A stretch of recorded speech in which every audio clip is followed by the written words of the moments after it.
once you figure out that the fear isn't in the performing, because just do a Nick Drake on it and sit up on the stage with your back to the audience and the lyrics in front of you. Do it whatever way you have to do it. Like, don't worry about what people expect.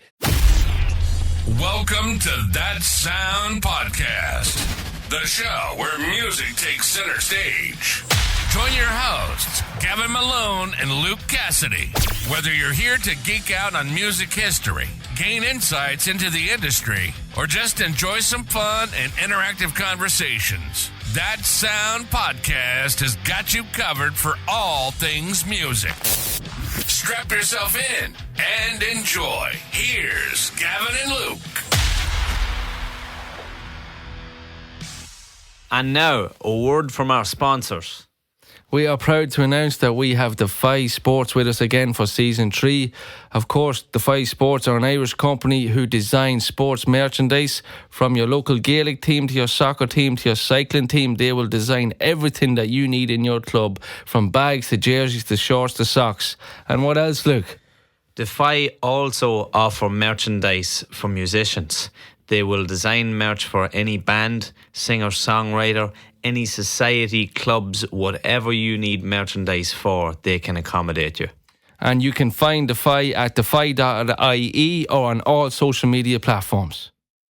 And now, a word from our sponsors. We are absolutely delighted to announce that we have All Kings Competitions on board as a sponsor for Season 3 of That Sound Podcast. All Kings are Ireland's original and best online competition website. From Ferraris to houses to cash to luxury holidays and everything in between, All Kings have got you covered at great prices, great value. They can't be beat. Check out All Kings on all social media platforms. Thank you. In this week's episode of That Sound Podcast, we have Keith Walsh, podcaster, podcast guru, mental health advocate, life coach, and much, much more. Also a radio DJ for, am I right in saying 15 or 20 years or something? Was it, Keith? Yeah, 20 years, yeah. Yeah. Wow. How is things with you? Good. How are you, lads? Oh, almighty. Living the dream. We're doing well. Same as. Thanks very much for having me on. No, it was a pleasure. Thanks for giving us your time. So tell us, we go back to the start. Obviously, you have a big background in music for the job that you're into. So we'd like to ask the opening question of, like, what was your first memories of music growing up? Oh, God. Sorry, I've got a dog here licking my hand. I'm going to bring him outside because he's just... give me a bath. Give me a tongue bath if I don't bring him out. Yeah, I mean, I grew up in a very musical household. Now, it's not... my parents played music. They were kind of...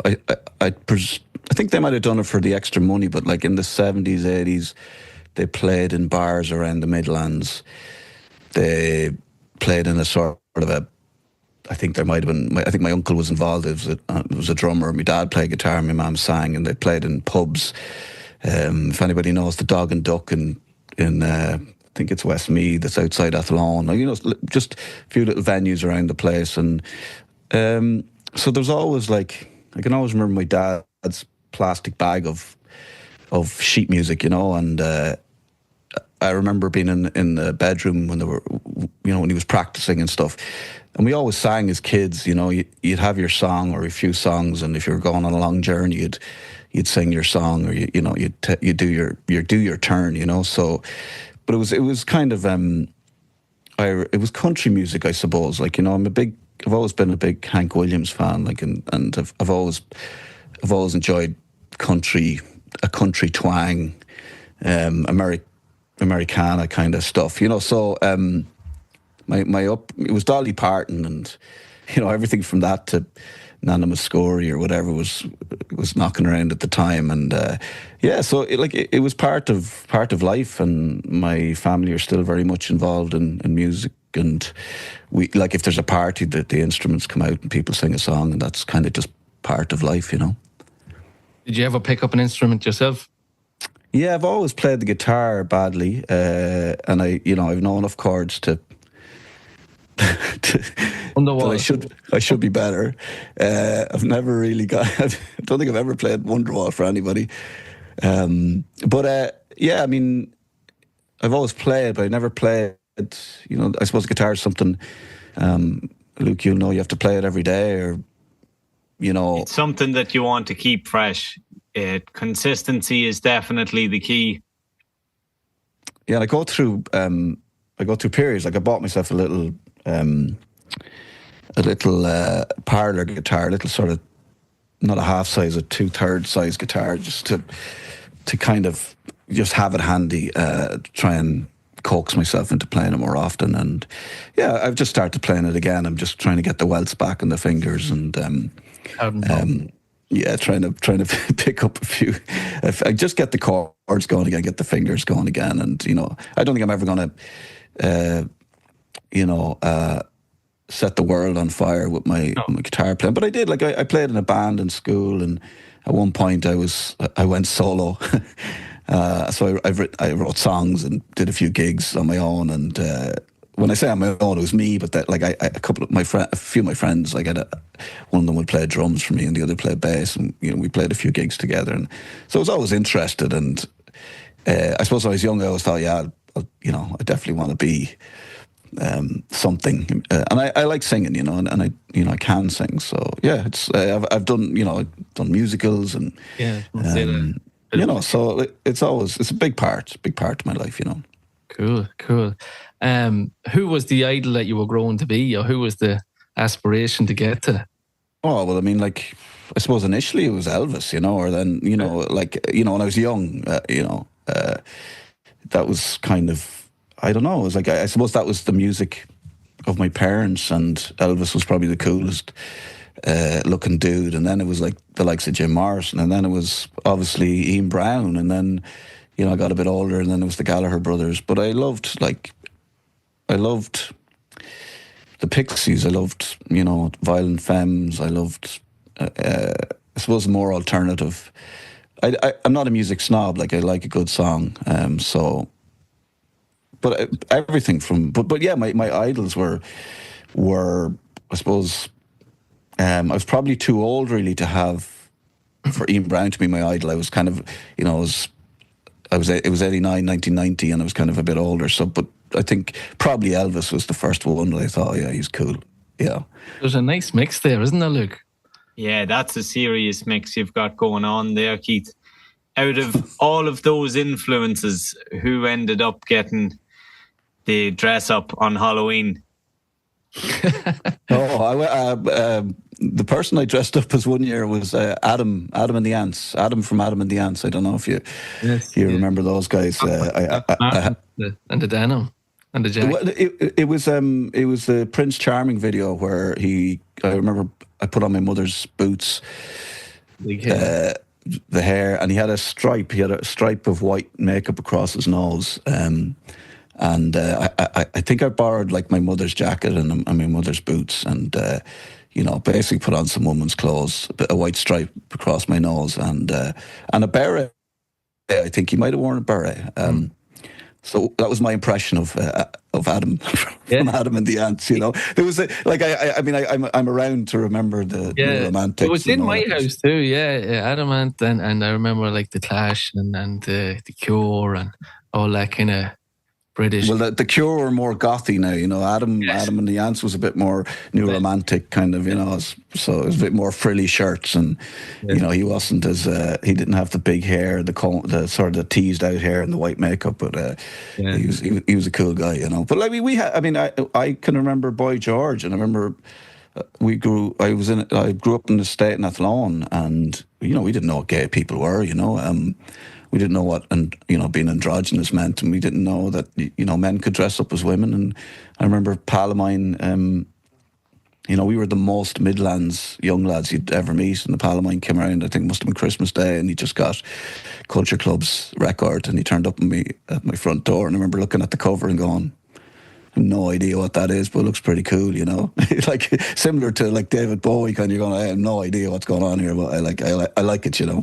Yeah, it was like your first trip to Dublin, maybe.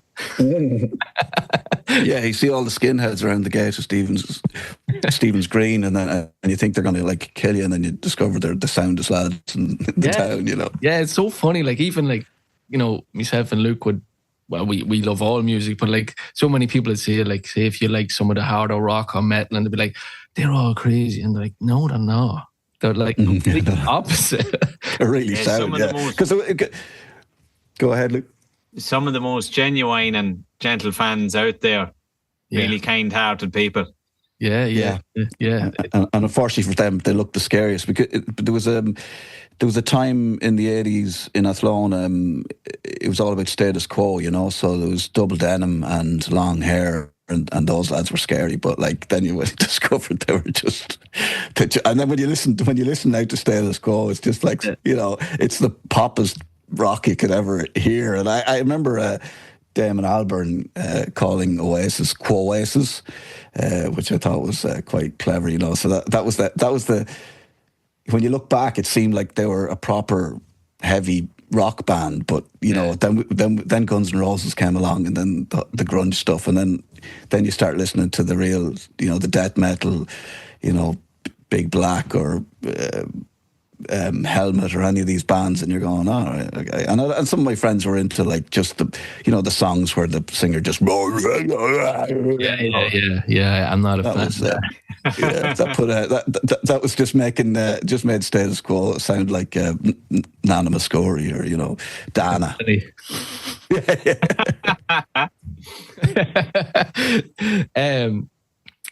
What was I going to say to you? Do you remember the first album you bought, Keith? Or record? God.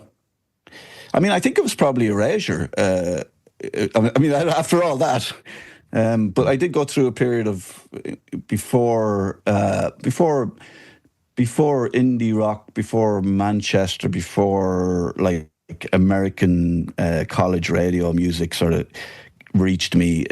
I was a pop fan, you know. So I mean, I loved Erasure, and I can remember they brought out a Christmas EP called Christmas Cracker, and God, I can't remember the songs that were on that now, but it was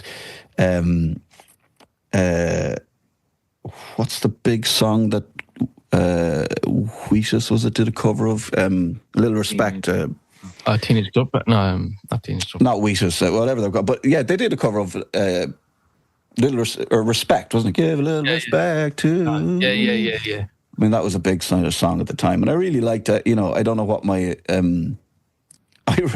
really liked Erasure. You know, I just it was something about them, but it sort of morphed into just before I became a sort of a Manchester head. I consider myself a mod. You know, so I used to go around town with the Crombie and the Docks and the tight trousers, and I listened to the Blades, who were an Irish band, and I listened to the Jam, and I was big into the House Martins, and you know, a little bit of not so much Madness, but any of the mod stuff. You know, I thought Paul Weller was the dude, and you know, so I mean, I just went through.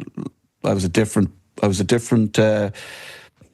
vibe going on every 6 months, you know. There was so many icons back then, wasn't there? Like when you name like Paul Weller and like so many others, like it's hard to come up. Like it's just completely changed now, hasn't it? I think like I don't know what has changed, but it's just like get the music out there, get the money in, and on to the next one. Where these guys just kind of did their thing, and they just, I don't know, it just seemed more freer or something, or they were able to express themselves more. I don't know really what it was, but it's just completely different. Like there's no David Bowie's. Well, I suppose there's people trying to be David Bowie. Yeah, I mean, yeah, like there's definitely stuff out there, and I'm, you know, you definitely don't want to come across as the old guy going, you know, all the music shite these days. It's all noise, you know. But there is music coming out, and but I do think that the era, it's a difficult time for the band, you know. And if you think of like Two Tone or Punk, or like Two Tone was incredible because they were you know, raging against, you know, racism and fascism, and they were going, no, we're you know, we're going to set up a record label, we're going to encourage, you know, black and white artists, and we're going to work together, and we're going to put on gigs, and you know, it flew in the face of sort of the, you know, working class, you know, racism that was kind of was a problem at the time, you know, but that was like, you could see bands it was more than just the music. They had they wanted to do something. They want to make a statement. They wanted to. If you listen to any of the House Martin stuff, it was all socialist. They were, they didn't like the Queen. They thought people should, poor people should have more cut of the pie, and and they were sort of having a go at people who just bow down to the Queen, even though they'd no food in their press, and that wasn't it. Yeah, but listen to that stuff. You're going, this is that was important stuff, and those young musicians sort of had ideals, and they wanted to write about them, and you just wonder where that is now. And I do blame the record companies, because the record companies are looking for something. Having said that, we've got Kneecap now, and we've got the Fontaines, and so. Fontaines DC do sing about. I'm just going to contradict myself now. So look, I know. And even CMAT, she's making statements. So I completely disagree with what I just said. But I do agree that a lot of bands were just trying to keep clean and keep in a straight line and not annoy anybody and just kind of get the music out. I was listening to your newest podcast, Monopoly of Truth, the Mott, where people are just staying in between the lines, and let's just, don't annoy this one or don't annoy left and right. Let's just keep doing what we're doing. Whereas you just said the Sex Pistols or the House Martins or that, they didn't care. They were like, Rage Against the Machine. They were like, no, this is it's more than the music, like you just said. Yeah, and I do think there's value in that, and I think a young artist, prime example too. Kneecap are just going, we rap in Irish, and nobody, nobody would advise them to do that. If they were looking for advice on how to succeed, that would definitely not be the way to go. But that's, I suppose the point is to set your stall out, be as niche as you like, and that's where success is. Even CMAT, she talks about country music. She talks about I don't know, daytime TV, Joe Dolan, but she puts that's her thing, and she's like, this is who I am, and she puts a lot of work into her shows and her music, and she's very serious about it, but there's humor in it, but there's also she makes some good points about society as well. It's about being true to yourself, and I see some of the supposed bigger artists in Ireland, like the likes of is it Lara from Cork? I think Lara probably has something to say, but doesn't get to say it because I think the record company would see her as this big voice, a Lady Gaga type, and I'd love to see her go leave the record company and go and do what she wants to do, because I think it just comes out as too bland, and it means nothing to nobody in a way, and I could see an artist like that just getting frustrated and walking away. Yeah, and Luke, you know a lot too. There's a lot of artists now going independent. There are many artists going independent, and you can see why. A great example I was explaining to you, Gavin, was Russ, that myself and our editor, Michael, went to see in the Olympia. Russ is fully independent and therefore profits everything that he makes, which is huge. And he sold out the Olympia for his first gig in Ireland. And what was evident to see was that there were a lot of diehard fans that knew every word. So it wasn't mainstream, as his music doesn't get played on the radio over here because he doesn't have a record label pushing him. And back to some nice statements that you had made, Keith, and you had talked about also, Gavin, with things getting lost. But then that we have the likes of Kneecap, we have the likes of CMAT, we have the likes of Fontaines. There is a certain type of authenticity to that they stand alone, like you mentioned, Gavin, about some of those great bands, our favourite, Rage Against the Machine, that they didn't care for other people's opinion. This was going to be their art. This was their canvas, and they were going to paint what they wanted to paint on it. Whether you wanted to stand and admire it or stand and criticise it, didn't bother them either way. Yeah, 100%. I didn't care if 2 people bought this or 3 people bought it. It was theirs to put out. Yeah, that's what they wanted to do for them.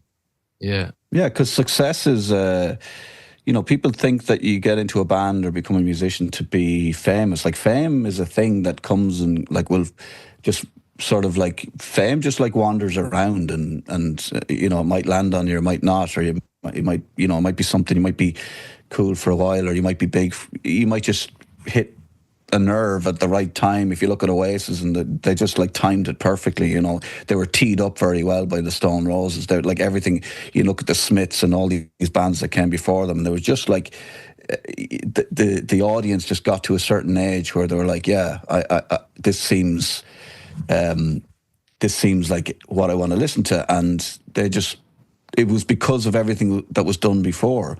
Yeah. They just kind of hit a nerve, and it was just the right. Actually, you know, I suppose the right record label, what Al McGee was doing, and what he was doing with artists, and what he was allowing them to do, and you know how he backed them, and you know, and their attitude, and obviously the fact that they were Irish as well. You know, all of the greatest artists that came out of Manchester, and Liverpool, and London to a certain degree were all Irish. You know, like the Sex Pistols, the Smiths, Oasis. Boy George, you know, they're all Irish, you know.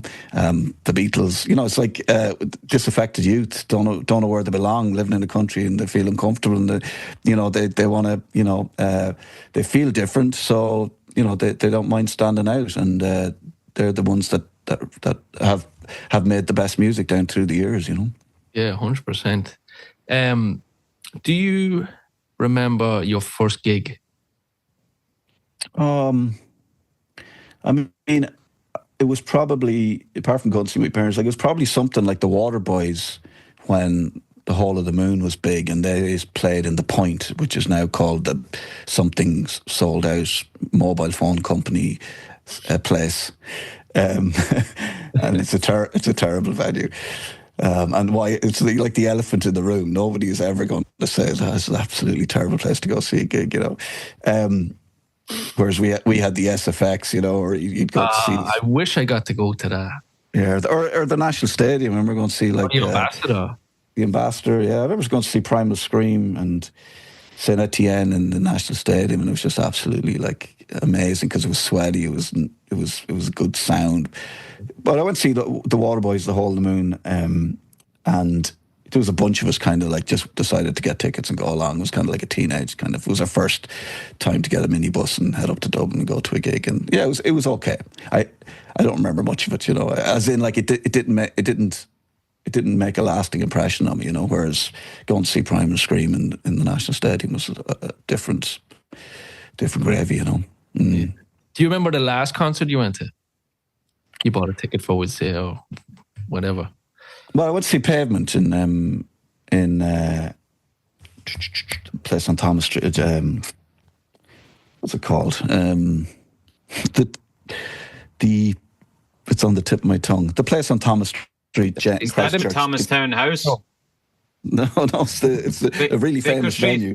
Vicar Street. There you go. Yeah, so I went to see Pavement at Vicar Street, and yeah, that was good. You know, I'm not sure I love. I like much more intimate gigs. Like I'd love to sit down in a small pub with some lad playing a few songs. I think Whelan's opened a small venue, which is kind of like the living room or the sitting room beside it, and is it upstairs? just to the. It's on the same level as the bar. In you go in this room and it's, you know, it only holds probably like maybe 100 if you squeeze people in, but it's a lovely little place, and I like that just to go in. I really don't like, you know, queuing up. I don't like loads of people. I don't like, you know. I was in Brighton the other week, and Idols were playing next door to the hotel I was staying in, and there was too many people. It was too. Yeah. A bang of weed, and everyone, there was like, you know, smelly new age hippies wandering around, and you know, I'm only joking, but you know, like it was too. Yeah. I want to see them. I want to see them in my local pub, you know, and turn it down a little bit, you know. Are you going to go to Oasis then in Croke Park? Because that's what it's going to be like, is what you just described would be my... Yeah, like funnily enough, like when the Stone Roses toured probably a good few years ago now, I went to that in the Phoenix Park and I really enjoyed it, you know. So I don't mind an outdoor, or, you know, I'll stand back. I won't be getting into the mosh pit, not like when I was young, but I probably would go see Oasis. Yeah, I mean, I don't have a ticket. I hate all that as well. I hate like this, you know, getting online and trying to buy. It's like, Nah, sorry. Like if it comes easy, I'll go see them. But if it's a big hassle, it's like, I'm sorry, lads. You're just like, I'm not doing this like corporate, and it's not the band. It's just this like middleman, Ticketmaster bullshit. It's just like, and I know like you have to find a way of getting the tickets out there, but like, come on, it's just people getting absolutely rode. Like that's like it's not on. Like what Yeah. were we Bring thinking the other back night? the days of queuing up. Oh God, I remember queuing for Slayin tickets in the piss and rain. I remember the Chili Peppers gig. yeah. Yeah. I think we were at that, and then we broadcast. We were working for a radio station called Spin at the time, and we broadcast from backstage, and so we got in there for free. You see, I was spoiled for a long time, you know. So I didn't. But that was pretty good actually. The Chili Peppers. That was my first Slayin. I thought it was amazing. I thought it was a great lineup that day. Chili's, Foo Fighters, was it? Foo Fighters, yeah. Queens of the Stone Age. Yeah. Queens of Stone Age, that's right. Yeah, they were excellent actually. Yeah. Seen them a few times. Yeah, they're very, very, very good. And the Blizzards, of course. Yes, is right. Is right. They were there that day. Yeah, I was very drunk that day. That was the first. What year was that? 01? 03, 03. What age was I I? believe. Yeah, 03, yeah. 86. What's that for? 17. I don't. Let's not get into ages, lads. And all I that was kind of only stuff. 5. But yeah, it was good. So it's all good. Well, you were 17. I was only 20 something. But it's a great spot, and like, you know, if you remember Slane, you weren't there. Do you know what I mean? Yes. Rolling down the hill in the muck. Yeah. It's the getting home. You see, it's fine. I have it to a T now, Keith. Ask Luke. All right, yeah. Well, don't tell anyone your secret. Oh, the only secret is you have to leave early. Is the only remedy. Me and Luke was at Metallica a couple of years ago, and I remember the second encore, and I says, "Luke, sorry, pal, but we gotta fucking go. We're going to be here till 4 a.m." And myself and Luke live about half an hour away, Luke. Probably 35, half hour, 35 minutes, give or take. And I was at home in my bed at like 12. Oh, Yeah. before it. Before with the ears. I think you were home in bed at like 25 past 11 or something crazy. Something like that. Whereas if you'd waited for one more song, you would have been home. Oh, 100%. Following Tuesday or something. Yeah, you'd be walking. Yeah. 3 business days to get back to home. Yeah. Have to be signed, sealed, and delivered, and signed for at the door. So, Keith, how did the role in the radio DJing, and did you produce in Spin or some of them channels as well? I mean, like when you're doing a radio show on the likes of Spin, or we were on Phantom for a while, and even on 2FM, like you do produce your own show, you know. You have to do it. You don't. I did very little on Spin. I was with a guy, my friend Joe Donnelly, who kind of just got into the desk and the buttons and all that kind of stuff. I just used to go in and talk shite, you know. It was only after that then I went to iRadio, and you know, we sort of built that station from scratch, so I was able to learn everything I had to learn. And we were on Spin for 5 years, and I didn't really feel like I knew anything other than how to speak into a microphone. And it was great then to go to iRadio, and it was part of what I really wanted to do, because I felt like it was holding me back, was just to learn everything from, you know, what type of carpet to put in the studio. And you know, that was kind of a real it was great to do that, you know, to just be right there at the start of, you know, you're ordering the equipment, you're talking to the guys who are installing it, and that was really great. But like, as far as producing content and all that stuff, you would do that. You wouldn't really have you'd have a team of a producer, 2 presenters we had on Spin, and between the 3 of us, you're creating the content, you're doing a bit of editing, you're doing a bit of writing. We did a lot of comedy sketches and stuff like that. So you're writing the stuff, you're editing that, and you know, so it's a lot of, you know. And did you study that in college? Like, did you do broadcasting or in college? Or? No, not at all. No.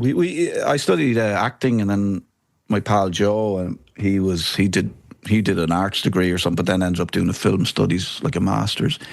He was doing a bit of TV work for just work experience, and saw this. He was in a community radio station called Near FM out in Coolock, and saw a note on their notice board, like radio course, 6-week radio course, apply here. So we applied, and then every Thursday we got 2 buses from Harris Cross over to Coolock and did our 1-hour radio course. And at the end of the 6 weeks, we produced a tape, and they gave us a show every Thursday called, imaginatively enough, the Thursday Show.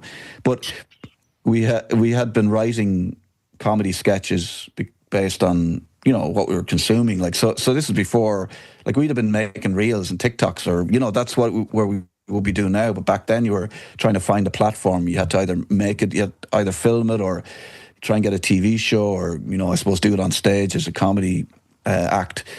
But when we saw the radio thing, we thought, actually, yeah, that's a great way of getting our comedy character ideas out there. It was a kind of stuff loosely inspired by The Fast Show, or Harry Enfield, or Vic and Bob, or just kind of wacky characters. And so we got into radio to get a platform to do the comedy stuff. So when we were doing the Thursday Show on Near FM, it wasn't really about being presenters. It was about coming on, doing an hour where we'd play a song, come back, do a sketch, literally reading the sketch in front of the mic and, in the character's voice, and then playing another song. And that was it. It was really just about the comedy in between the songs, and then a little bit of chat, and you might throw out like a text question or something, what's your favourite fucking, colour or whatever, what's your favourite type of cheese, and that was kind of this, that was the start of it. And then from there we got a gig on Spin when that got the license,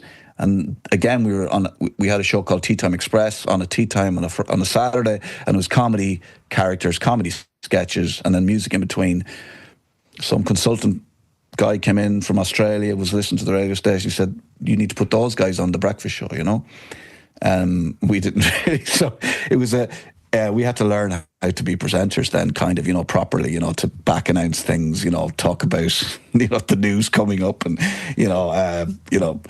pretend we liked the music, all that kind of stuff. And then like properly produce the sketches so they were like a certain length, and be a bit more scientific about it, but it was we just kind of fell into it, Yeah, but you enjoyed it though. Yeah. I mean, like it was. I suppose I'd always thought I don't want to get a job in an office. And not that I didn't want to. I didn't know how I would. I just didn't know what I was going to do. But you just kind of like, you kind of fuck around with things. And myself and Joe were just working behind the bar. In different bars, but we were doing bar work. I'd done a bit of traveling. I'd travel around the world. I'd come back. I was working a bar, and then we just started doing this stuff, and it just kind of like happened. These days you'd say you manifested it, but it just kind of became my gig, and yeah, I liked it sometimes, and sometimes it was shit, and it was like anything, but it was what it was. And I knew it was much better than what I could have been doing, which was either nothing or just working behind a bar, Yeah, I work behind a bar myself. It can be tedious too at times. Oh God. No. I worked in America for a while behind a bar. It's different than some of the animals in Ireland. Yeah. You're allowed to throw people out of those pubs when they've had 4 drinks, but in Ireland you have to keep feeding them drink till they die. It's a nice way. Or kill somebody. And then say that he's a lightweight and he can't handle his drink. I remember, go on, you'll have more. You wake lads up who are sleeping at the bars, so you give them another pint. Go on, Johnny bought you one in the corner there. Go on, drink that, will you? Yeah. That'll wake you up. Have a shot to wake you up. Get you going. Alcoholic. He's just a character. A character, yeah. I remember working at a bar in Sydney, and the Islanders, from New Zealand or Fiji or whatever, those guys could not drink. It's just not in their culture. Alcohol is not a part of their culture. But so they would come in. They'd be man mountains. Oh yeah, they'd be like 8 foot tall, 6 foot wide. Absolutely, they'd have 3 schooners of beer, and they'd be on their ear. And I was there. Irish lad, skinny little Irish lad, and I'd have to ask them to leave, and they'd be like about to like smash some guy over the head with a stool, and then I just sort of tapped them on the shoulder and go, you got to leave now. And for some reason they'd just go, oh, okay mate, okay.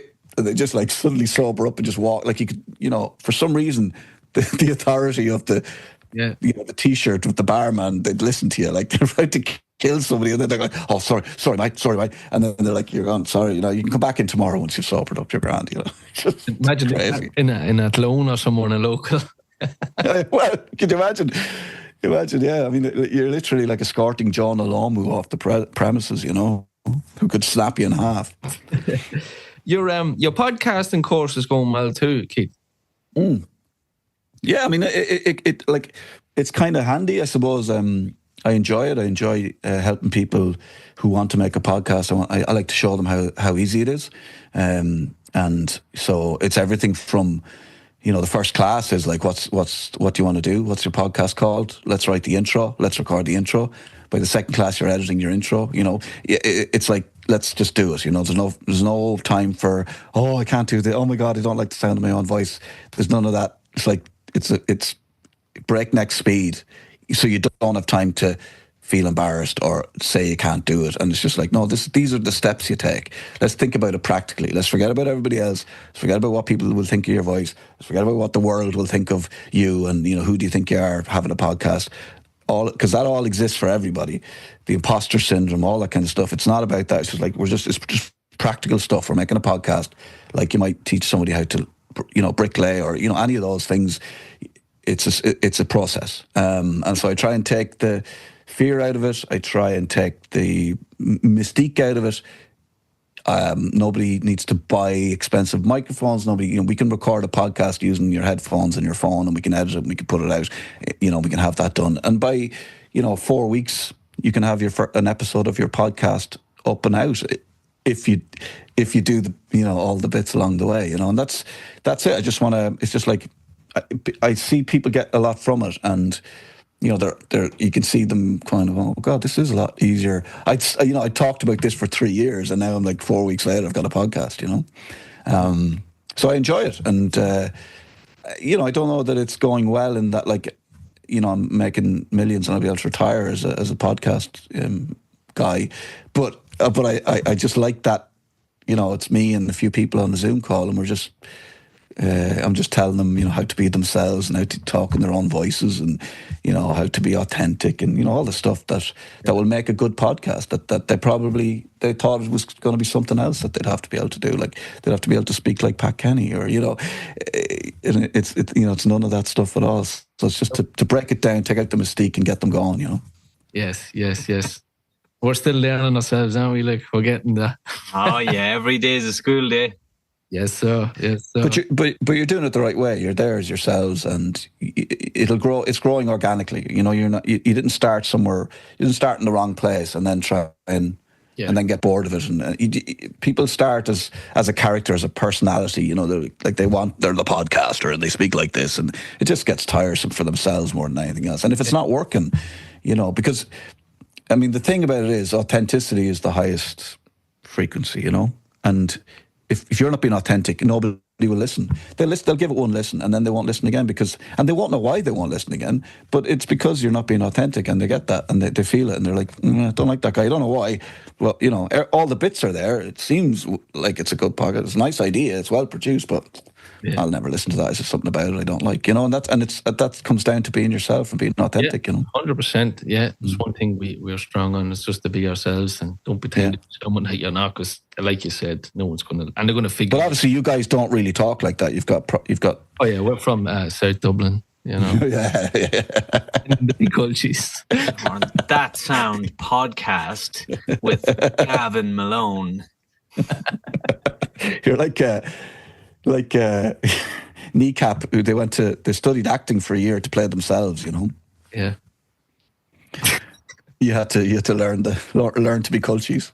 Yeah, no, definitely. Couple of D4 lads. So, Keith, you're also a big mental health advocate, and you're a life coach as well. Is that right? Yeah. I mean, I suppose, life coaching is something I did, and I kind of do every now and then. I have a couple of people I meet regularly, and then I try and send them away when I think, look, you need to fly out of the nest now. But I mean, mental health advocate for me is it's the best way of describing what it is. And I suppose I was called a mental health advocate before I realised I was one. But the point for me is that, talking about mental health and looking after your mental health and all that kind of stuff should just be part of life. It shouldn't be a special thing or a tilt your head moment or, now we're talking about mental health and we have to speak like this. Poor Keith has mental health and he's struggling with it now. How long are you struggling with the mental health?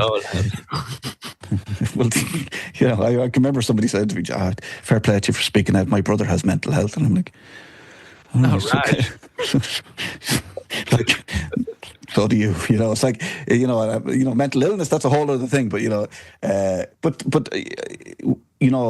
I was so impressed and blown away when I went to therapy. I was going, Jesus Christ, everybody should be doing this. This is fantastic. It changed so much for me, and it continues to, because that was the key that unlocked the door into mindfulness and, looking at life in a different way and, looking into these lads out in India who, talk about, being nobody and, all the things that people are so busy defending who they are and their beliefs. And they'll, you get two lads in the pub arguing about, we have two teams in Newbridge, Sarsfields and Moorfield. They both wear green and white, and they both play football and they're both quite successful, and, they're both playing the same game. But they're like, there's lads that'll stand in the pub for an hour arguing about who's better, Sarsfield or Moorfield, which is, grand. But we defend our beliefs, our religion, our beliefs when it comes to sport, our beliefs when it comes to, race. We some races are better than others, apparently. Some countries are better than others. Some countries are backwards. Some countries are more developed, and that's better. And all this kind of stuff is it's complete nonsense. It doesn't mean anything. And once you start seeing that and how people defend a position, and the idea of just taking off that suit and just seeing what happens, live in the moment, just, take people as they are, be curious about other people, don't feel like you have to argue something you just said, because it really doesn't matter, and just being curious. But like going to therapy just got me into that space where now I can live a life where I don't feel like anybody, what other people think is none of your business, and that's a lovely place to be, because you're not. I used to be a bit paranoid. I used to worry. I used to, when I was in the radio, I used to worry about losing my job. I used to worry when I did lose my job. I worried about what people thought of me, because who was I now if I wasn't the guy off the radio? All that kind of stuff. And then you look back and you go, my God, that was a monumental waste of effort and time. And therapy and now I meditate every day, and people can look at that and go, well, he's a bit odd, that lad. And that's fine, because you're suppose you're living life a little bit differently to most other people. You're not really involved in the rat race anymore. You can't even see it anymore. And you just, you look at people living their lives and you're going, what the hell is that guy doing? That seems really important. What he's doing, and there's a guy in a car behind you and he's beeping you out, and you're like, jeez, it's very interesting. It's fascinating, So it's just given me a whole new perspective, and that's why I'm a mental health advocate. And it's not about, I don't think it's not about telling men to talk, because men do talk. The issue is that other people don't listen to what they're saying. And that when men, and women as well, but I suppose I am a man, so I don't talk about women, but when men talk, oftentimes they're told that they're saying the wrong thing. And if you have a problem, well, you shouldn't have that problem. That shouldn't be a problem for you.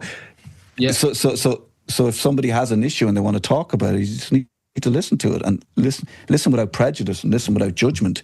And it's the thing of listening without feeling like I got to fix this guy, and I got to, it's like if someone has a problem with alcohol. Forget about the alcohol. Talk to the person and see how they are and where they're at and why. What you're looking for the why. You're not saying to somebody you need to stop drinking 10 pints every day. Yeah. How's that going to help? You go, what's going on for you, man? And let him drink his 10 pints. I used to drink. I don't drink anymore, but I went to therapy. I didn't go to therapy to stop drinking. As far as I was concerned, I was a weekend drinker. It was grand. It's not a problem. You don't have to. But I did a year of therapy and just stopped drinking. I didn't need that crutch medicine anymore. I just, you didn't need the escape, Keith. Yeah, I didn't need. I wasn't getting to the point of the end of the week where I was so rattled, exhausted. Dopamine, like zero dopamine, that like it came to Friday and I needed to open a beer and that was what got me through the week. I didn't drink during the week because of work, but you'd be looking forward and like that was the thing. But I got to a point where I just didn't need that escape anymore. Exactly. And it's medicine. And the fact about drink and drugs and all that kind of stuff is, and you'll hear a lot of therapists saying that, the drink gets people through life, life is hard, and it can be a big struggle for people. And something like it's different if somebody from Dublin 4 goes into their doctor and they give them some Xanax. That's different to someone from Crumlin taking heroin. Yeah, but it's the same thing. Somebody in Drogheda in a nice big house drinking a bottle of wine every night. That's different to, some young lad smoking 5 spliffs every night, because of society. But all it is somebody trying to find a way to exist, get through the day. They don't know what's wrong with them. And that's why we have to sit with people, kids who are playing too much, The problem isn't the computer game. The problem isn't scrolling on the phone. That's just the thing that gets them through the day. That helps them with the anxiety. So it's important that we sit down with people who are struggling and we actually listen without judgment and without telling them what you need to do is. You go, what's going on for you? How are you feeling? Okay, cool. Okay, and just listen. You don't have to fix it. Just let people talk, and to be able to express yourself. Expression is the opposite to depression. And that's a big thing for me. Is to tell people it's important. Yeah, there's one thing you said that I really liked, and I've seen it myself, and I'm pretty similar to yourself. I wouldn't drink a whole lot anymore. I used to drink, like you said, weekends and stuff like that. But talking to mates where we'll say maybe I was one of the first ones that kind of took the gas off the pedal. We're like, nah, I'm not going to sell. I have things to do with the kids Sunday, blah, blah, blah, blah. Ah, you're soft, and what is wrong with you, blah, blah, blah. And the same boys would come back to you, maybe a year later, you were fucking right. I just didn't see it yet. Yeah. I wasted so much time. But there might have been lads sneering you, saying, well, you're not coming. But you were right. We were the clowns. We just didn't see it yet. They just needed somebody to do it. Yes. And then it gave them the license to do it as well. And it just takes time for some people. And sobriety is a form of rebellion, Yeah. Because you're not just doing what everyone's doing. You're making a choice, It's easy to not make a choice and just go to the pub and that's Yeah, but some people need it and it's hard. But to make that decision and do the work and figure out a way of giving up alcohol or whatever it is. Yeah. But yeah. Would you have any advice to anybody in the music business or industry or musicians that was struggling with any mental health? Would you have any advice? I think forget about whatever your idea of success is, because I think the most successful musicians are people who are doing it for the right reasons. Are you doing it to make a living? And how do you manage to make a living making music? Well, you should never stop. The music isn't the problem, right? It's just how you view where you are within a music scene or your idea of being a musician. You just need to reframe that for yourself and put it somewhere else. So you're going, no, this is, like we spoke before, this is just something I want to do for myself. If anybody else likes it, if I play a gig at a pub and 10 people turn up, that's brilliant. It's like the football when you're a kid. Like, don't worry about getting to the county team. Don't worry about playing for minors. Don't worry about playing for... Make sure you have a game for life for as long as you can play. And you have camaraderie and you have community and you have the enjoyment of playing. And that's the success of sport. The success of music is that you have music to turn to when you're feeling down. And I do think that people struggling with mental health as musicians, look, if you have to do the wedding thing, do the wedding thing, but make sure that you're doing something for yourself as well. Don't let that take all of your energy, because that will become a depressing place for you. Because if you're not being true to yourself, it's okay to make the money. It's okay to make. I'm making money as a musician, fine. But that's, you don't feel like you're being creative. Some people can and would do it all their life. Others, if you're struggling and you're a musician, you need to be making music for yourself. As weird as it is, as weird as you might, this is do the thing. Everybody knows in their head what it is they want to do. It's fear. And I'll tell you about fear as well. If you're standing on the side of the stage as an actor, if you're standing on the side of the stage as a musician, if you're about to go into a singer-songwriter night and you're going to play your new song, the fear isn't of performing. The fear is of, if you make a mistake, being ridiculed. So what people will think of you if you do something wrong. So you have to, once you figure out that the fear isn't in the performing, because just do a Nick Drake on it and sit up on the stage with your back to the audience and the lyrics in front of you. Do it whatever way you have to do it. Like, don't worry about what people expect. It's the fear of what people want and what they expect, and do you match up to that? That's what fear is. And you go, look, I understand that that's my fear, but I've practiced this. It's my song. I'm going to do it this way. And it doesn't really fucking matter what people think. I'm here for me. I'm not here for them. I'm here to do this thing for me, and I owe it to myself. And it's self-care and it's self-love, because you got the songs inside, you got this music inside you, and you have to do it. It's like the painter. You're not really, like, by the time the painter's finished the painting, he doesn't really care about it. It's not for him anymore. It's for other people to look at. He's moved on to his next painting.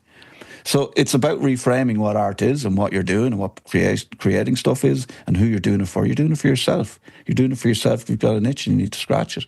And you need to scratch it with a certain implement, in a certain way. Like, not the way other people would scratch it, Yeah, I really like the Keith, I have one for you.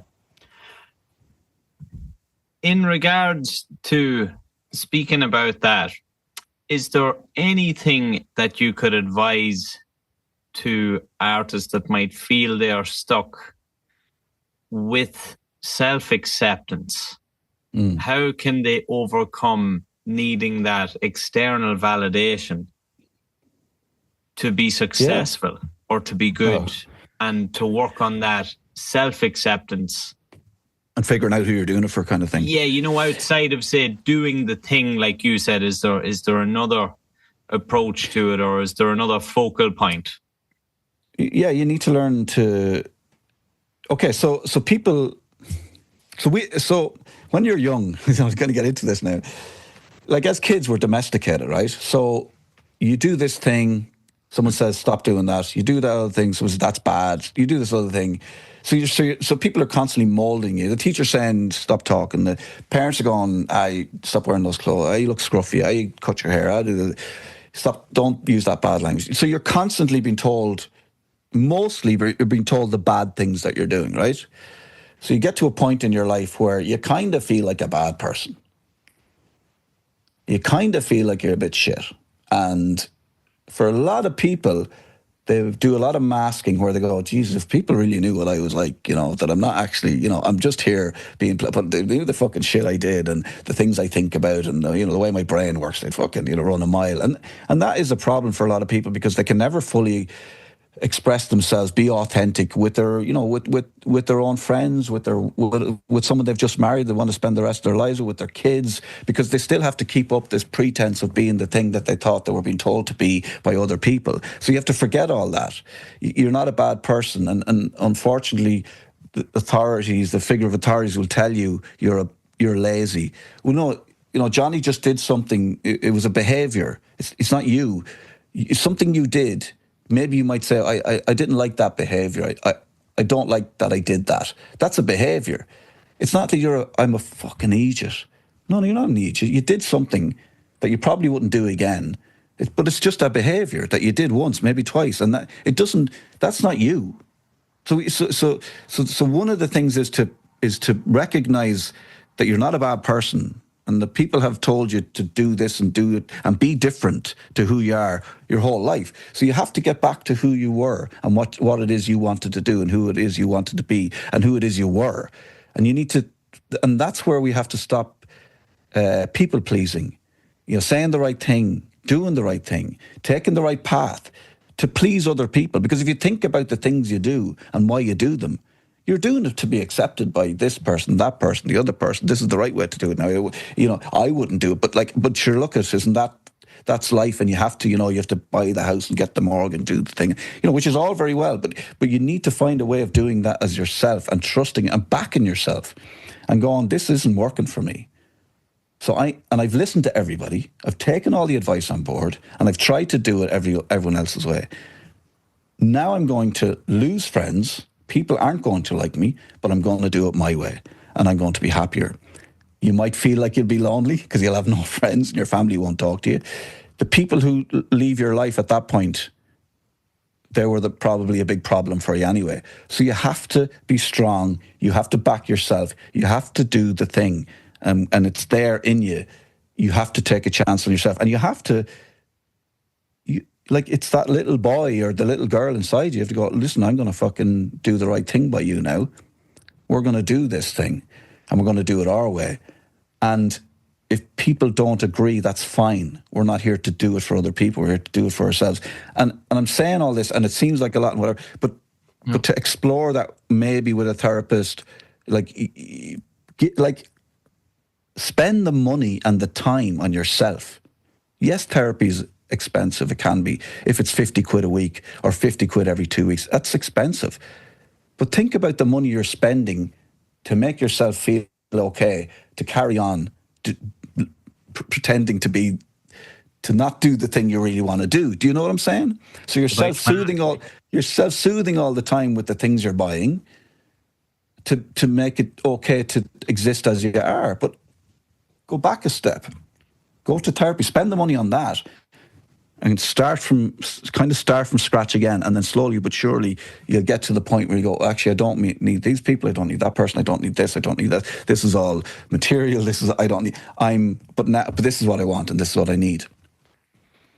And it is that self-love, and men can't talk about obviously loving themselves, and that being selfish is a bad word, because people will start saying to you, you're so selfish now. You don't do this anymore. Why don't you do this anymore? You used to be this. You used to be great crack. It doesn't matter that they don't, you know, what other people think of you is none of your business. Your business, it's, you know, I don't want to get too deep on it, but you talk about, you know, going to heaven. Like what you're talking about is heaven isn't when you die. It's like, it's getting to that point where you go, oh shit, if I'm true to myself, if I listen to myself, if I do the things I want to do, and it's not going to suddenly turn into a bastard. But you will make other people feel bad for the way they're living, and that's difficult for them. But that's fine. But that's where you get to a point where, like, it's a type of heaven on earth, because I'm using religious. I wouldn't, but it is when you get to that place where you're going, oh, this is fucking lovely. Yeah, I don't have to do those things I thought I had to do. And the thing about the school and the college and the job, that's all a big lie. There's nothing in that. If you're not doing it for the right reasons, and I worry about, we talk about depression, anxiety, and all that kind of stuff, and no one's saying, well, actually, it's just the structure of how it's what we're telling people they need to do to be successful, and all that feeds into. I'm not a conspiracy theorist, but all that just feeds into money, you know, and you won't find happiness in your wallet, you know, or on your Revolut or whatever. It can help, and you'll need a certain amount of money, but you need to figure out how to do all those things your way, you know. And that would be my advice. Look, I don't know if that's anything like you were hoping for. No, I definitely think there's a lot to be taken from that. If there are artists listening who feel like they need to have a look on how they can round that external validation, or as you say, setting that pillar or setting their vision of success. Something that I would have leaned on personally years ago. I was very fortunate to have an older figure in my life enlighten me on a video that his father had showed him when he was growing up, and which was The Strangest Secret by Earl Nightingale. and we would have talked about that in depth and would have stuck to one of the key principles of it as success is the progressive realization of a worthy ideal. So whatever that is for you, if you want to be a nurse and care for people, then you're a success. If you want to run the corner gas station, as is quoted in the tape, you're a success. If you want to be a musician that puts out a country album, or you want to put out metal albums like Dave Moore, then you are a success, So if you want to show people how to start your own podcast, and that's what you want to do for you, and you want to be a mental health advocate, and I don't want to knock over the hi-hat. that was your Zen moment. That was the joke, the punchline. It's actually levitating over here on its own. That's amazing to get something like that at such a young age, and to have heard that, because people don't know about that. There's people that go through life never thinking about that being a thing, Yeah, and that was a profound piece of advice that I was very fortunate to have gotten in the summer of 2018. And I remember going to see my cousins in Vancouver, and I was sitting in the airport in Seattle and had bought a journal and had about a 5 or 6 hour wait for the flight. And I just put it on, and I had to listen to it 2 or 3 times. I wrote, notes about it and different things, and had to figure the whole thing out, and went back and spoke to the guy about it. And he was like, oh yeah, right, now go play it and talk to me in 6 or 12 months and let's see what you're getting and what you're missing.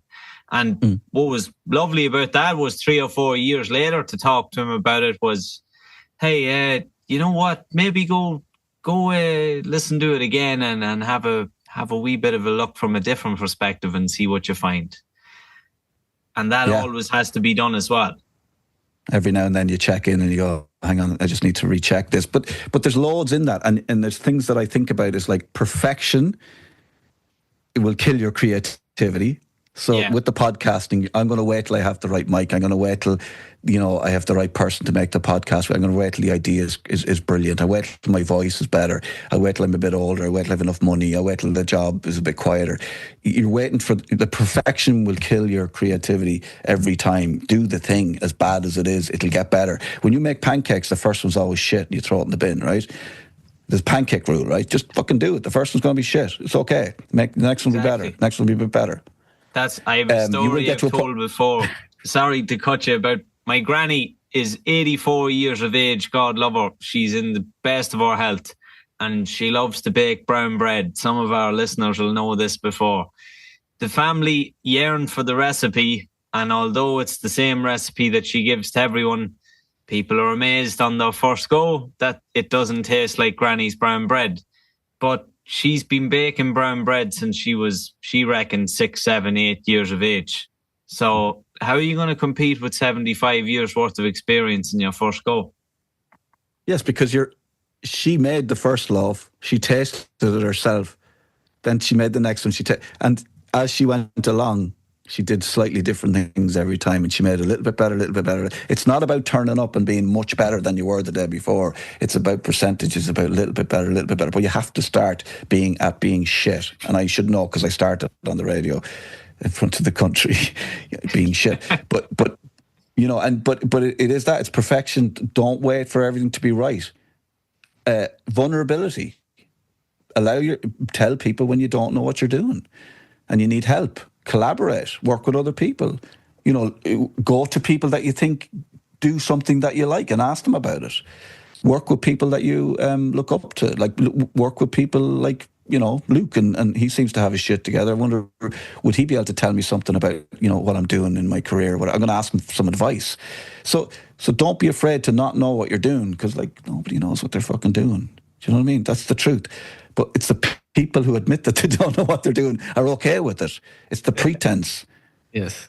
And you're not going to make a fool of yourself, and you're not going to release a song until it's perfect, and you're going to spend 15 years in a studio getting the song right until you put it out, and that's an illness, There's loads of those things that we've been we've been told growing up that we were doing this wrong, that wrong. Don't make a fool of yourself. Don't be stupid. Don't be selfish. Don't be this. Don't be that. Don't be that. Nobody told us what to be. They just told us what not to be, and we're just confused. We're trying to live according to someone else's rules. Yeah, man, that was a very interesting chat. I really enjoyed that, man. It's fucking cool.